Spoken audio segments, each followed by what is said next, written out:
Well, we're back with another video on how to set up Logos, and this is just going to be a brief video on the layout feature. So this is the second in the series. If you look back at the previous, it's an introduction to Logos in general and the settings that are involved with it. This is just dealing with the layouts. So Logos has a really neat feature here, as I've just booted up my Logos. In the top right corner here, you have a feature called Layouts. And if you click on this, you'll see that there's a bunch of quick start layouts that they've already made for you. So if you click on one of those, for example, Passage Study, it opens up your sources. And I don't like having the table of contents in view. And I don't like this either. But anyway, this is just an example of some of the preloaded layouts they have. And now this is also an example where I can show you the close all panels button here. If you click that, it closes everything that you have and you're back to opening. So you can do a search here. You could open up the ESV or the NASB and it would, well, I'll just show you an example of that opening up. So if you load the NASB, then it'll load and you can make it one, you can drag it to the middle, you can take it and drag it to the bottom or the top, depending on how you want it to function. Now, I will say, I'm going to close this out, that I've already done a little bit of legwork since I've had Logos for a while, so I'll show you some of my layouts. Notice that I have saved layouts here. And so I have 5 that I've pretty much worked through. I have one for screencast, have it for how I set it up when I'm reading in class. I have it for Greek class specifically. I've had a couple different layouts that I've used, and so I saved those.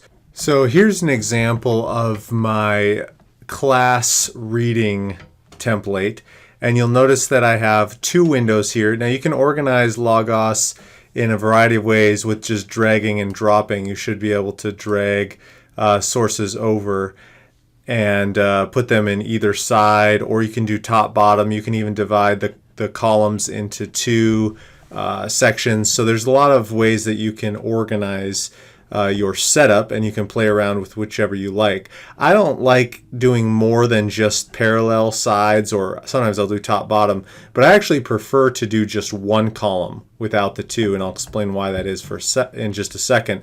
But for our purposes, I do want to show you a couple of issues right now, and what you'll see is that I have the English on one side and the Greek on the other side. In this case, it's the Septuagint. If I'm over here, this would be the NA27.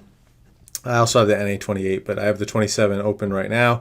And as you are scrolling through the English, notice that the Greek scrolls along with it. Now, the way you set that up is actually on the right side of the menu here and here.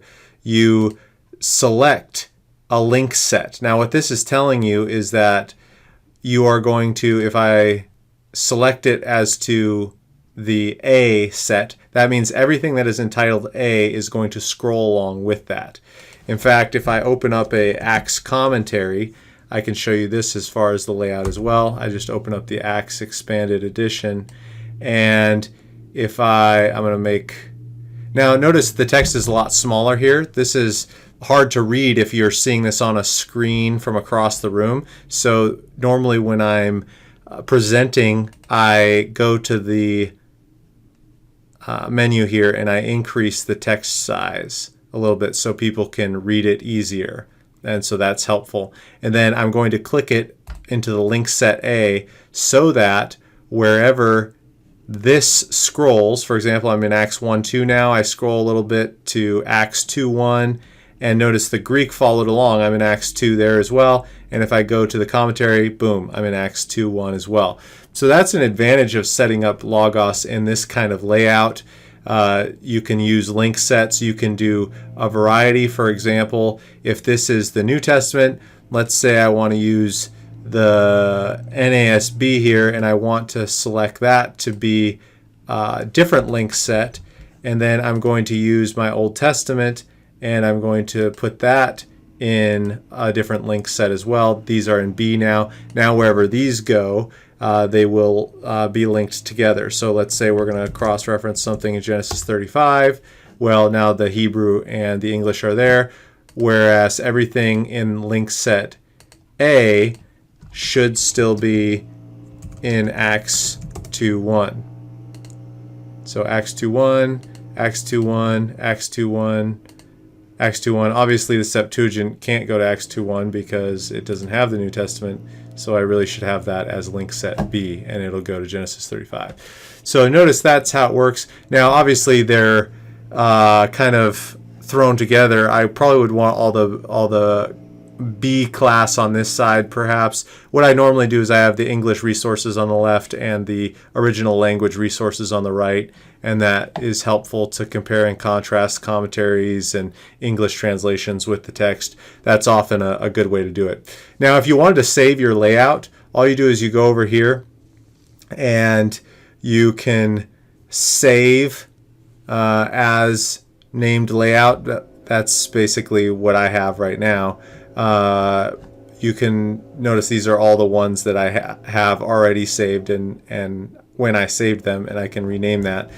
But if you save as named layout, you can save test logos layout, and then so now you'll see that it shows up here.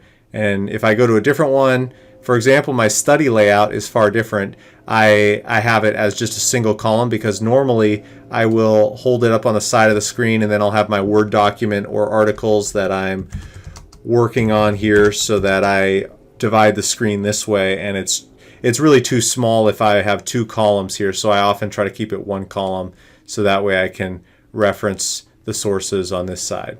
So anyway, it's a good thing to play with, and hope you find it helpful. And the other thing I should mention too is with the opportunities here on the menu to control what's going on here, you can print export some of the resources. You can do what's called floating, which dislodges it, and you can have that as a separate window if you want to play with it that way.